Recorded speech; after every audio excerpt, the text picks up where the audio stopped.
I'm Stila Webb. And I'm Shuvom. I'm going to write my first fiction novel this year. And I'm going to film it. And we're going to release one video every week. And if you keep up with Stila's word count, by the end of 2017, you'll have... You're a bee! Yeah. Yeah. I am a bee, and, I'm not supposed to be doing this. Alright, campers. We're getting to the point in your book where you should start thinking about adding a B story to your plot. By now, you've already got your main plot line is moving along, and it's about time you should probably take a break from what's going on in the book thus far. What is a B story, really? The B story is a subplot that's a palate cleanser for the main storyline. Alright guys, we gotta talk about Ghost in the Shell. We're talking about the new 2017 semi-autobiographical Scarlett Johansson movie, not the 1990-whatever Japanese anime. 1996. If there's a lot of action and rough and tumble in your main plot line, you need a B story to have a moment to sit down, reflect, and deal with what's going on in the story. It's a beautiful movie. There's some really great things about the movie. But why are we talking about it today? Because there's some really bad things about the movie.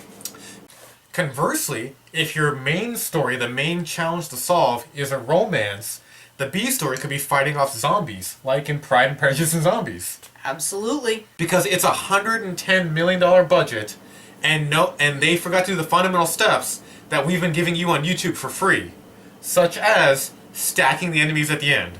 Yeah. As we talked about way back in the Save the Cat Plotting episode 2, the B story comes after the start of Fun and Games, but before the midpoint, and it's a way to get away from your main story for a while. And it also adds the emotional heart to your story. It gives the character somebody emotional and a relationship to bounce off of as they go through. So we're going to spoil all the parts of the movie for you. We're going to spoil the beginning, the middle, we're going to spoil the end. All the spoilers. Be prepared for all the spoilers. It's just a plot that you alternate with your main plot to make sure the audience doesn't get bored of one thing the whole time. Right, it gives you something else to do, not only to move your focus a little bit, but also just so it's always something new to work on. So Scarlett Johansson's fighting a rogue hacker who could be another android like her. She's also fighting an evil corporation which has military guards, with like SWAT teams. She's also fighting an evil boss who's like the head of the corporation. She's even fighting the doctors in the corporation, for goodness sake. And the corporation even has like these big spider tanks that are all creepy looking. So, and the big climax of the movie, guess which one she fights? No, just the spider tank. And some military guys. No, she doesn't fight the military guys. Oh, that's right, it's just the spider tank, isn't it? She kind of fights the spider tank, not really. She pulls a hatch off and it just turns itself off. Yeah, that didn't make a lot of sense. One guy off camera shoots a helicopter with the military guys before they get to Scarlett Johansson. And the main bad guy is killed by some random Japanese guy in a different location. But it's more than just a distraction. The B story really is the emotional heart of the story. The A story, the main story, is usually trying to solve some sort of problem. But the B story is why. Right. Your main plot, or your A story is the plot line. It's what happens. It's what drives the story forward. The B plot is what gives your character the emotional resilience to get through the A plot. In fact, that's usually how you can tell which one you actually have, is because sometimes you're writing and you think it's a B story, but it's really your A story, or you think your A story is interesting, but you're really focused on the B story. You probably need to swap them. So whatever drives the story forward, that's your A plot. The enemies were not stacked. Yeah, they had a chance. They could have... It's amazing to us that RoboCop, a 1986 whatever movie, did this right. Where was the RoboCop's climax? In the headquarters of the evil corporation that made RoboCop against the main bad guy with all the huge machines protecting him. Stack your enemies. To every enemy you set up, they should all fight the main hero fight the hero. Yeah, whatever you put on the cover of the book or the back of the book is your A plot. Right. And then the B story is a smaller story that you jump to, but becomes so you jump to it for levity and a palate cleansing, but it becomes very important when? Becomes pivotal. In the climax. Yep, they should always complicate matters. They should always come in and make it harder. There should always be a bullet coming from a direction they don't see coming in the climax. So the B story isn't just a palate cleanser, it's not just a distraction. It's what gets your character out of that horrible darkness and back onto the path to winning everything. Yeah. because even your main character needs help from somewhere. And even individual scenes were kind of weirdly paced, and there was no MRUs, such as the mother scene. Yeah, so there's a whole scene where Scarlett Johansson gets some information that gives her an address. So she goes to the address, and you think that things are going to be very interesting, and What's this mysterious address? What could it be? yeah, it's like they went out of their way to make it as uninteresting as possible. So this is when the fun cabbie that you introduced in the first third of your book, or the romantic interest, or the interesting teacher, or the best friend comes through and pulls the main character out. Or volleyball. No, we gotta set it up. I'm sorry. We're back here. I know.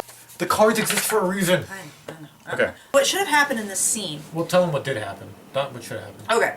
So what happens is this woman comes out, Scarlett Johansson sees a cat and picks up the cat, and a woman comes out of the door and was like, "Oh, you've got our cat. Hey, why don't you come on in for some tea?" Randomly. Or Scarlett Johansson sees a bedroom to the side with stuff that looks familiar to her. The cat's on the bed. Like, "Oh, what was that? Oh, my daughter. She died. She ran away." This is a Japanese woman. This woman is full-on Japanese. Oh, 100%. And Scarlett Johansson is full-on Scarlett Johansson. Totally, 100%.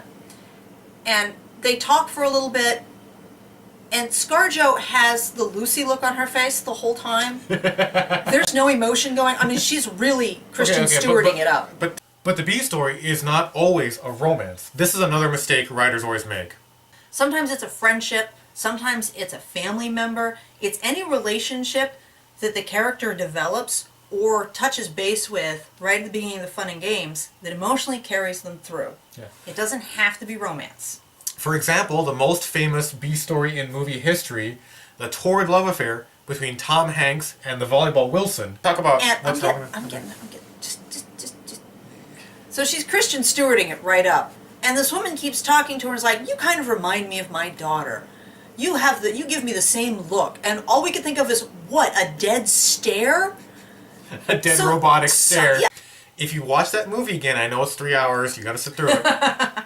He's on the island, right? Start of the fun and games. He's making fire. He's trying to figure out how to survive. What does he find? A volleyball. And what does he do with it? He makes it into a person. He talks to it, and in the climax, when he's trying to get off the island, there's a storm. His raft's coming apart, and what happens?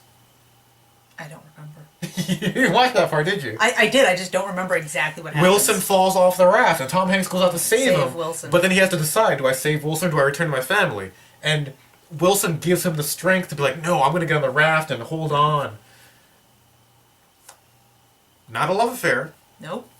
But still, a relationship between your character and someone else that gets them through the dark night of the soul. A dead robotic stare. So somehow this woman has this feeling that this is somehow her daughter, and there's no indication of that given whatsoever in the movie itself. In a scene like that, a pivotal scene where Scarlett Johansson goes to her mother and realizes who she was for the first time, 3 things have to happen. The Die Hard... No, I'm not thinking that. Die Hard, no. Die Hard does, actually. The first Die Hard movie. What? It's... I don't know the guy's name, but it's the black guy who talks to him over the radio. That's the B story for that. Oh, yeah, you're right. They have a relationship through the whole movie. Reginald Bell Johnson.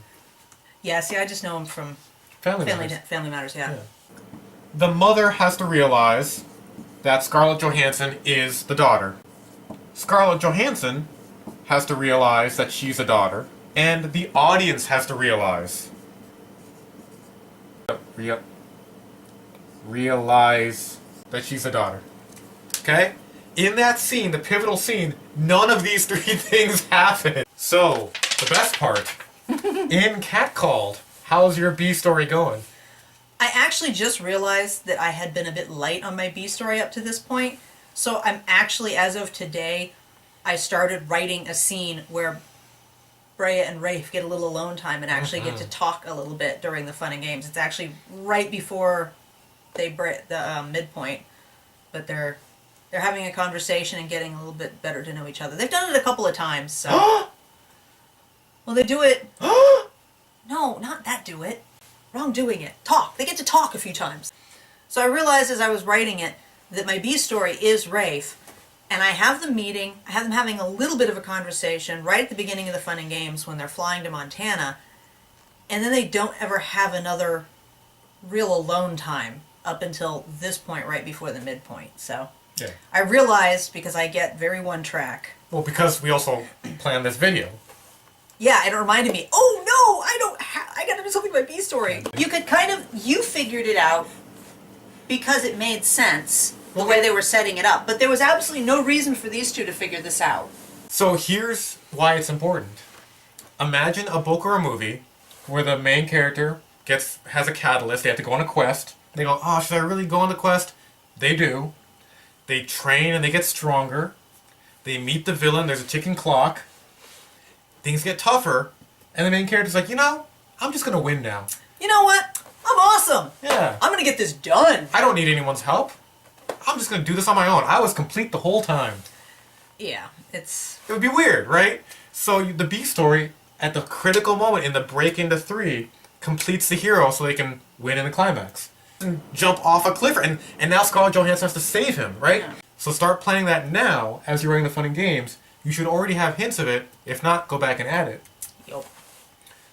And again, it just gives you a breather from the A story, a little downtime, a little time to reflect. Yeah, if you don't follow these basic rules of storytelling, you end up with something like Ghost in the Shell.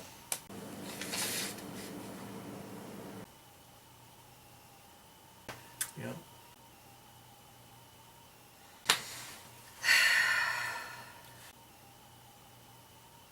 How hard is this, Hollywood? Stack the enemies.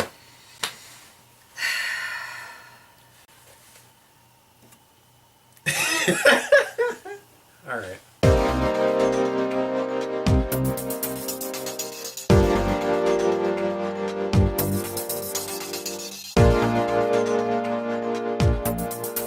Is that enough transitions?